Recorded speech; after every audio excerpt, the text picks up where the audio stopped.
नमस्कार. विवेक आंबेडकर क्रिएशन्स चॅनलच्या नव्या भागात मी विवेक सर्वांचं स्वागत करतो. सध्या आपण मुंबईमधील काही ऐतिहासिक ठिकाणं पाहत आहोत.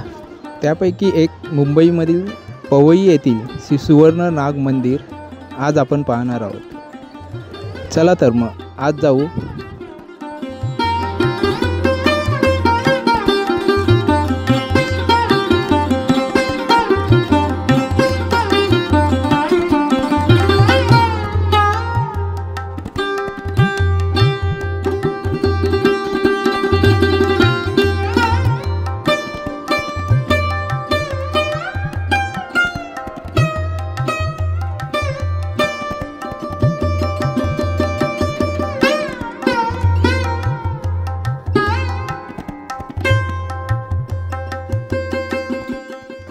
मंदिर आणि आतल्या देवी देवतांचं दर्शन घेतेवेळीच मंदिराबद्दल थोडक्यात सांगतो. हे मंदिर 1957 मध्ये पूज्य श्री सुवर्णबाबा यांनी स्थापन केले. या मंदिराच्या प्रवेशद्वाराच्या दोन्ही बाजूला सुवर्ण खांब कोरलेले आहेत. या मंदिराचे वैशिष्ट्य म्हणजे येथे तुम्हाला हिंदू, मुस्लिम, ख्रिश्चन या सर्व जमातीतील कोणत्याही जातीवर प्रवेश करण्यास बंधन घालण्यात आलेले नाही. येथे सर्व जात आणि धर्म यांना समान वागणूक दिली जाते.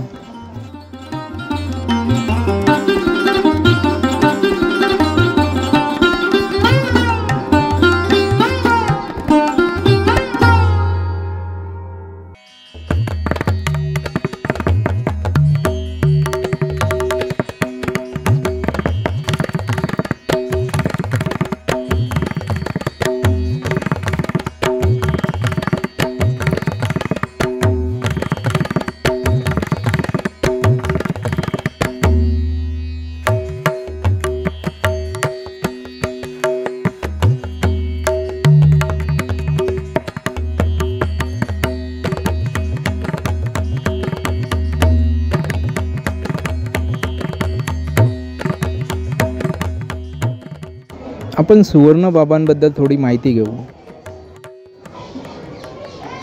श्री सुवर्ण बाबा यांचा जन्म 19 एप्रिल 1933 रोजी कर्नाटकातील मंगलोर येथे झाला. ते केवळ आध्यात्मिक गुरुच नाही तर एक सामाजिक कार्यकर्ता, एक दयाळू रत्न आहेत, ज्यांनी हजारो लोकांना त्यांच्या समस्येमध्ये मदत केली आहे. त्यांनी कर्नाटकातून अभियांत्रिकी पदवी पूर्ण केली. नंतर त्यांचे लग्न झाले आणि कुटुंबासहित ते नोकरीच्या शोधात मुंबईत आले. त्यांना मुंबईमधील एका अभियांत्रिकी फर्ममध्ये नोकरी लागली. काही वर्षांनी त्यांनी विक्रोळी येथे घर घेतले. प्रत्येक मंगळवार व शुक्रवारी पुष्कळ लोक भजन व महापूजा करण्यासाठी त्यांच्या या ठिकाणी जमत असत.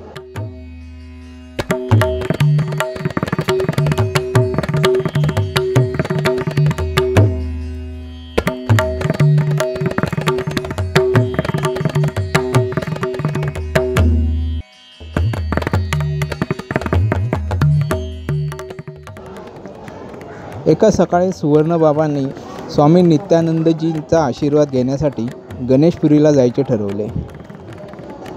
स्वामीजींनी सुवर्णबाबांना आशीर्वाद दिला आणि म्हणाले, तुम्ही एके दिवशी एक प्रसिद्ध पुजारी व्हाल. आयुष्यभर निष्ठावंत राहून सामाजिक व आध्यात्मिक कार्य करत राहण्याचा सल्लाही त्यांनी दिला. स्वामी नित्यानंदजींचे वचन पाळण्याचे वचन त्यांनी दिले आणि आपले संपूर्ण आयुष्य मानवजातीच्या सेवेसाठी समर्पित केले.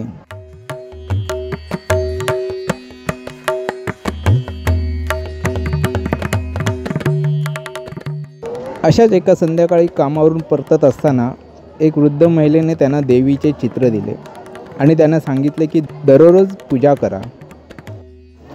देवीचे चित्र घरी आणून सुवर्णबाबा त्याची रोज पूजा करू लागले.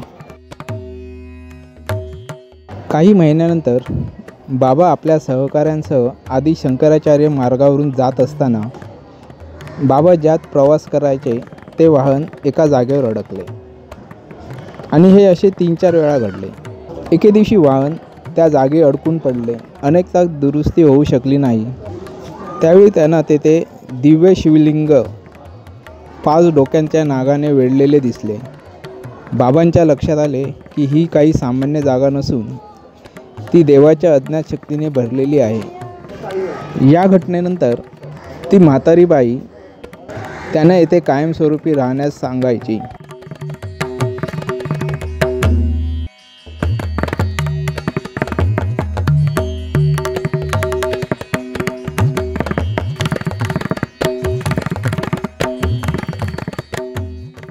अनेक वर्षे त्यांना जगण्यासाठी अनेक समस्या आणि संकटांचा सामना करावा लागला. एका सकाळी बाबा शिवलिंगासमोर ध्यानासाठी बसले. जेव्हा त्यांनी डोळे उघडले तेव्हा त्यांना एक दिव्य ज्योती दिसली, जी शिवलिंगाच्या मागे होती.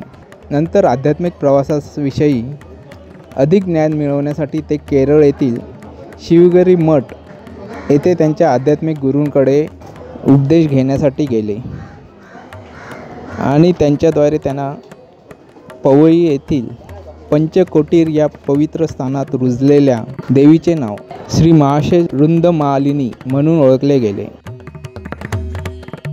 सुवर्ण बाबांनी आपल्या पत्नीच्या भक्कम पाठिंब्याने आणि देवी देवतांच्या आशीर्वादाने जगात मोठे नाव आणि कीर्ती मिळवली. एक महान समाजसेवकाने गरजू आणि गरिबांना मदत केली. पण सुवर्ण बाबा म्हणतात की मी काही नाही केले, हे सर्व तिचे आहे. मी तिचा सेवक आहे.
ये जंगल की मनाई है,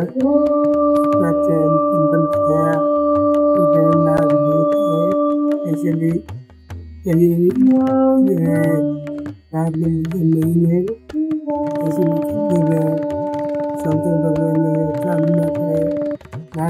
अभिषेक है खेलने की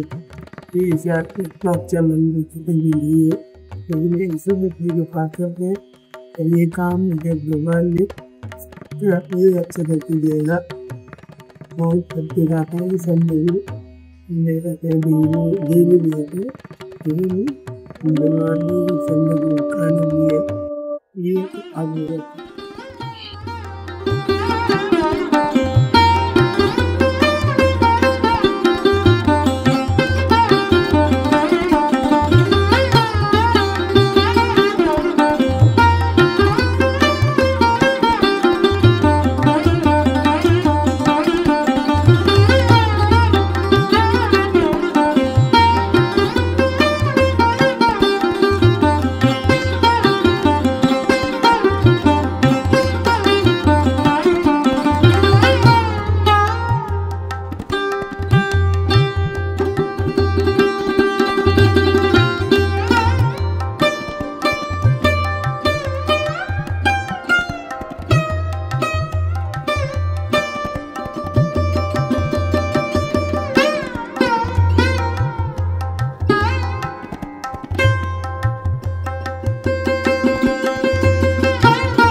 नाम है केशव कुलकर्णी। मैं इधर का बहुत बड़ा भक्त है और ये मंदिर 1956 से स्थापन किया है। श्री सुवर्ण बाबा ने ये मंदिर का धर्मदर्शी है। बाबा ने इधर एक जात एक मत एक धर्म करके कभी सभी जात का भक्त लोग का जो भी तकलीफ है वो तकलीफ को माता को बोल के दूर किया है। और इधर नागर पंचमी बहुत बड़ा पूजा है और उसके बाद दशहरा है। ऐसे ही बाहर देश से जापान, जर्मन, थाईलैंड, अमेरिका ऐसे बहुत जगह में बाबा का और माँ का भक्त लोग हैं। लोग अपना दुख दर्द का लिए जो भी प्रार्थना किया है माँ ने उसका सब काम किया है। ये मंदिर पहले से ही इधर स्थापित होके नाग माता का मंदिर बोल के बहुत प्रसिद्धि है। वो इसको भी पूछेगा कि भवाई में नाग मंदिर किधर है तो ये लोकेशन एकदम इजीली सब लोग ढूंढता है। और ये माता की ऐसा कृपा है कि इधर शुद्ध मन से आएगा और प्रार्थना करेगा तो उसका पूरा इच्छा बहुत जल्दी से जल्दी करके दिया है। बहुत इसका हमारा पास एग्जाम्पल्स है। और मैं 1976 से ये मंदिर का साथ में जोड़ा हूँ। माता का कृपा से मेरा हर चीज़ अच्छा तरफ से हुआ है। ऐसे ही बहुत भक्त लोग का काम हुआ है। और ये मंदिर में संडे का दिन बड़ा पूजा चलता है। पूजा के बाद अभिषेक के बाद महापूजा के बाद अन्नदान का संतर्पण और भक्त लोग का जो भी दुख रहेगा तो माता का आवेश का रूप में आने के बाद माता परिहार देता है। ऐसे ही बाबा अकेला ही ये मंदिर को किसी से भी कोई दान ना पूछते हुए माता से ही मांग कर, माँ तुम्हारा मंदिर है तुम करवा के दो। तो माता ने इतने अच्छे तरफ से बाबा को प्रसन्न किया है कि बाबा ने जो भी बोला है वो काम भक्त लोग से कहाँ से भी आके भक्त लोग ला के देता था और माँ का काम होता था।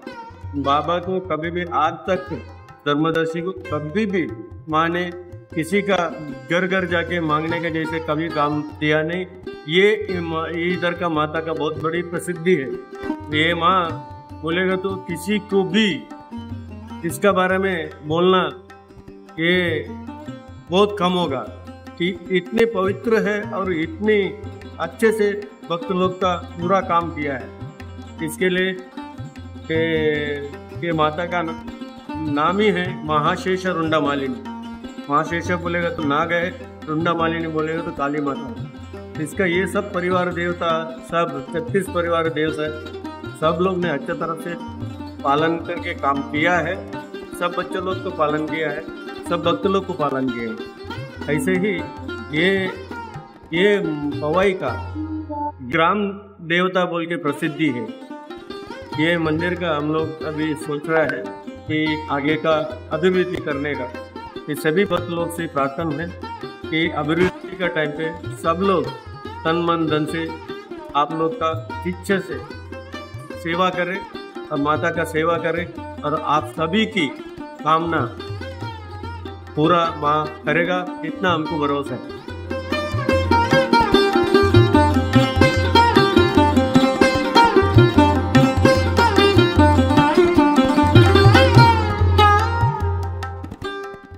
आजचा हा व्हिडिओ तुम्हाला कसा वाटला हे मला कमेंट करून कळवा। पुन्हा भेटू आपण एका नवीन व्हिडिओमध्ये। तो पण काळजी घ्या। धन्यवाद।